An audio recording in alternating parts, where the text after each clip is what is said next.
আলামিন, একটু জানতে চাই কতজন ঠিক জলদস্যু আজ আত্মসমর্পণ করবে, একটু বিস্তারিত জানাবেন আমাদের।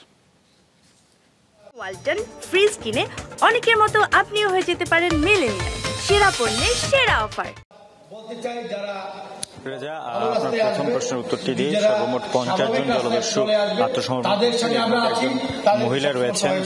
তার নামটা আমরা যেটা জানতে পেরেছি, ওই নারীর ডাকাতের নাম হচ্ছে রহিমা ডাকাত, সেটা আমাদেরকে বলা হয়েছে। পাশাপাশি এখানে বাকি যে 49 জন রয়েছেন তাদের সম্পর্কে যদি বলতে চাই, সেখানে জসিম গ্রুপের রয়েছে, মিন্টু গ্রুপ রয়েছে, মাহমুদুল করিম গ্রুপ রয়েছে, রমিজ গ্রুপ রয়েছে, বদুল্লাহ ডাকাত গ্রুপ আছে, হেলাল ডাকাত গ্রুপ আছে, আব্দুর রহমান গ্রুপ আছে, নুরুল আমিন ও জাফর আলম গ্রুপ আছে, ইয়ার আলী গ্রুপ আছে, নাছির গ্রুপ আছে, মুকুল গ্রুপ, তারপরে শীর্ষ জলদস্যু জালাল বাহিনী, করিম গ্রুপ, শাহাবুদ্দিন গ্রুপ, সুলতান গ্রুপ, দিলদার গ্রুপ, কালা Rashid group, tiger group, Saddam group,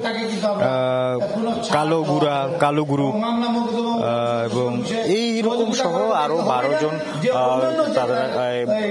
সর্বমোট 49 জন হচ্ছে পুরুষ সদস্য এবং একজন নারী সদস্য, সব মিলে 50 জন জলদস্যুকে আসলে তারা আজকে আত্মসমর্পণ করতে আসছে র্যাবের কাছে। এবং র্যাবের এই আত্মসমর্পণ অনুষ্ঠানে প্রধান অতিথি হিসেবে উপস্থিত আছেন আসাদুজ্জামান খান কামাল। এবং আমরা যতটুকু জানতে পেরেছি যে তারা 293 রাউন্ড গুলি, কার্তুজ সহ 90টি দেশি বিদেশি অস্ত্র তারা তাদের কাছে জমা দিবেন। এবং এরপরে এই জলদস্যুরা যেন স্বাভাবিক জীবনে ফিরে আসতে পারে সেজন্য কিন্তু তাদের যত ধরনের মামলা রয়েছে পূর্ববর্তী, পাশাপাশি যত ধরনের তাদের সমস্যা বা কর্মসংস্থান সৃষ্টি করা সবকিছু বিষয়ে কিন্তু র্যাব আশ্বস্ত করেছে, স্বরাষ্ট্রমন্ত্রী আশ্বস্ত করবেন।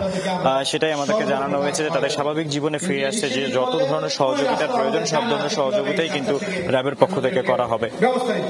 সেই খবর জানাচ্ছিলেন আপনি আমাদেরকে। ধন্যবাদ আলামিন শিকদার আমাদের সাথে যুক্ত হওয়ার জন্য।